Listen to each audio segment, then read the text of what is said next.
There have been plenty of world title wins that happened, but also didn't. As it turns out, sometimes a wrestling promotion feels the need to retcon their own work. Sometimes it's part of a larger story, sometimes it's a way to cover things up, and sometimes it's the topic of this episode.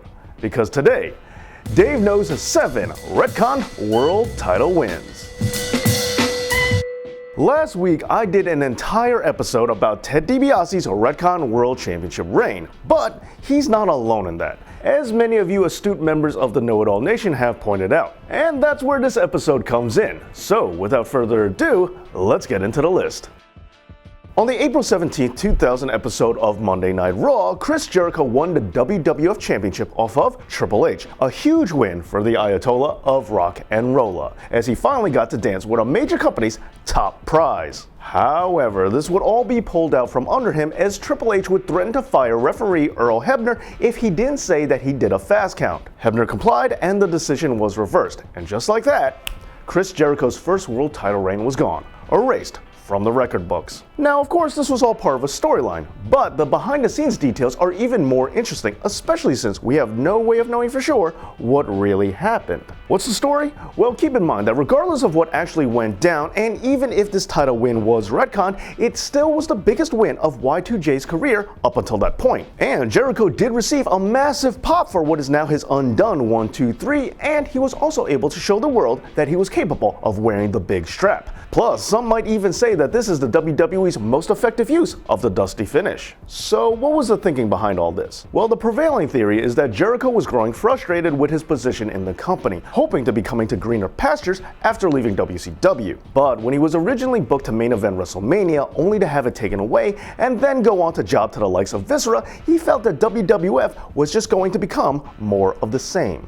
And so, just as he was about to quit the company, he was informed that he would be winning the WWF Championship that very night. This got Chris to stay, and he would later be awarded several other world titles that did count following this retcon win. However, not everyone believes this story. For starters, it has been reported differently as to who actually told him that he would be winning the title. Some say it was former WWF writer Tommy Blanchard, and others have claimed that it was actually Vince McMahon himself. Sure, this could just be a minor detail that people have mixed up over the years, but the other theory that exists out there is that Chris Jericho himself proposed a plan. There are claims that Jericho, wanting to be utilized better, came up with a storyline. The logic was that management would be up for it since it wasn't going to stick as an official title win. But he figured that if people saw him with the belt, even if it was just for a little bit, and even if it would be wiped out of existence, it would still be enough to show management and the world that he was a credible world champion.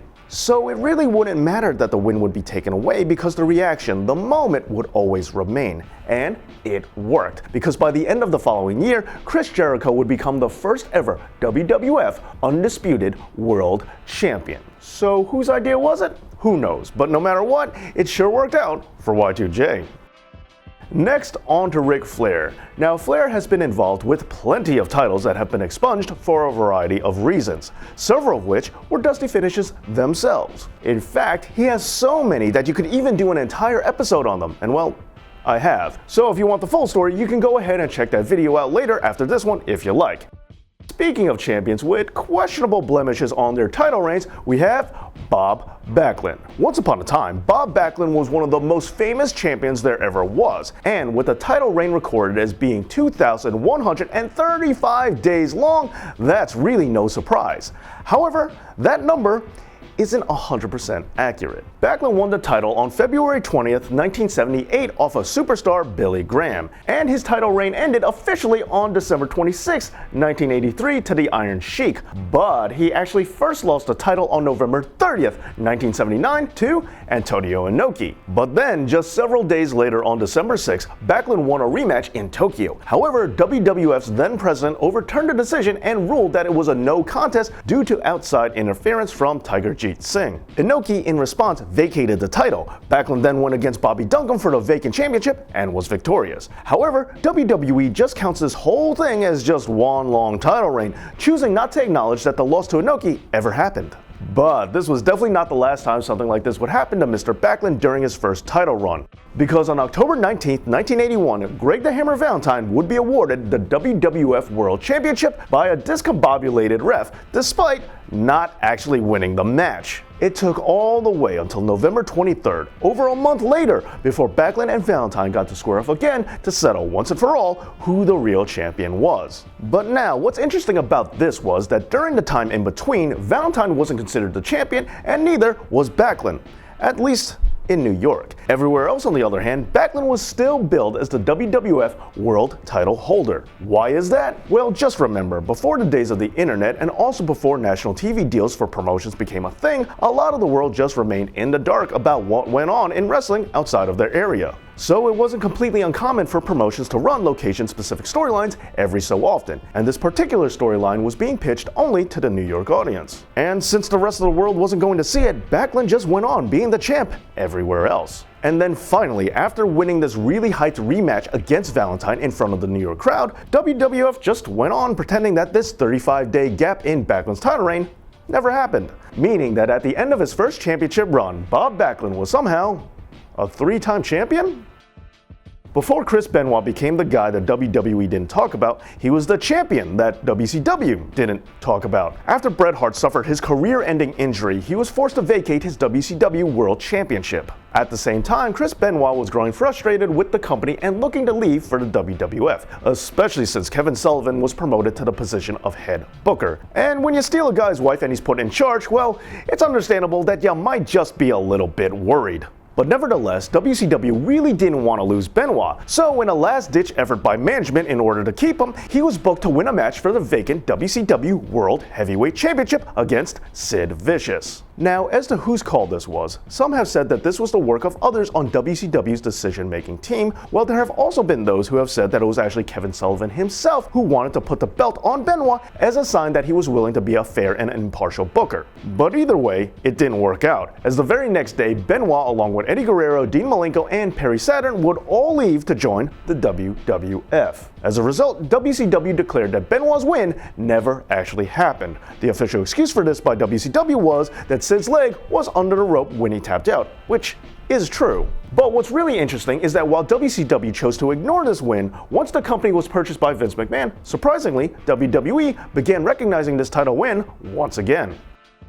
AJ Styles' last run with the TNA World title before leaving the company didn't exactly end in the way that many were hoping for. On October 29, 2013, just 9 days after winning it at Bound for Glory, Dixie Carter stripped him of the title due to a contract dispute. And if losing a wrestling championship because of something as boring as contract negotiations wasn't bad enough, the announcement came over Twitter. That's right, a tweet ended his championship run. However, despite all the advancements in modern technology, the digital world still loses out to the real one, as AJ Styles still physically held the real-life title belt and still declared himself the TNA World Champion, even after Magnus defeated Jeff Hardy for the vacant belt on December 3rd, 2013.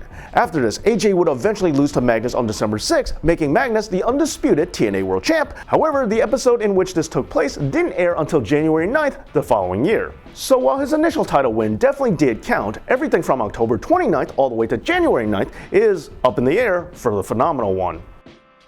Next we have Owen Hart. Back in the days of WWF Coliseum home video, those lucky enough to see a particular piece of VHS exclusive content were able to witness Owen Hart winning the WWF World title off of his brother Bret. The match occurred on August 17, 1994, and it was a lumberjack match. Now, it wasn't very long, but it was still quality as far as bonus content goes. During the match, Jim the Anvil Neidhart would interfere, attacking Bret. This allowed Owen to capitalize and score the win, thus being announced as the new WWF World Champion. However, because of the foul play, the match was ordered to restart, after which Bret came out on top, still remaining as the WWF World Heavyweight Champion and nullifying the title win for Owen, with the rest of the world remaining none the wiser.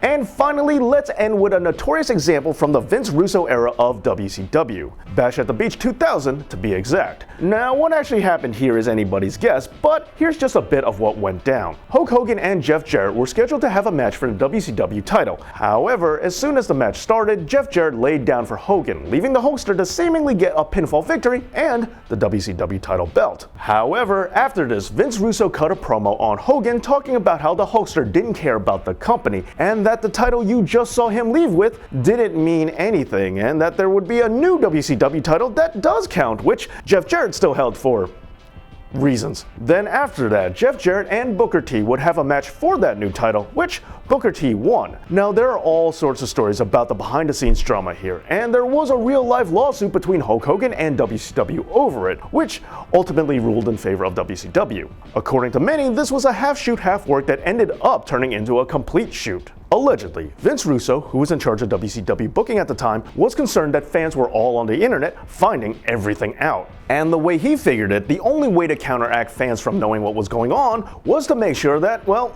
no one knew what was going on. So he changed his plans often, kept things on a need-to-know basis, as well as swerving not just the fans, but even sometimes the wrestlers themselves. So with the locker room not knowing what was going on most of the time, even if they were involved, it's hard to pin down what happened for real, especially since Hogan and Russo have very different accounts of the story. Well, there you have it, a list of title reigns that happened for some, but not for others. But what do you think about these championship reigns? Let me know down in the comments. And don't forget to like, share, and subscribe right here to Dave Knows Wrestling. Thank you so much for watching, and as always, Dave knows.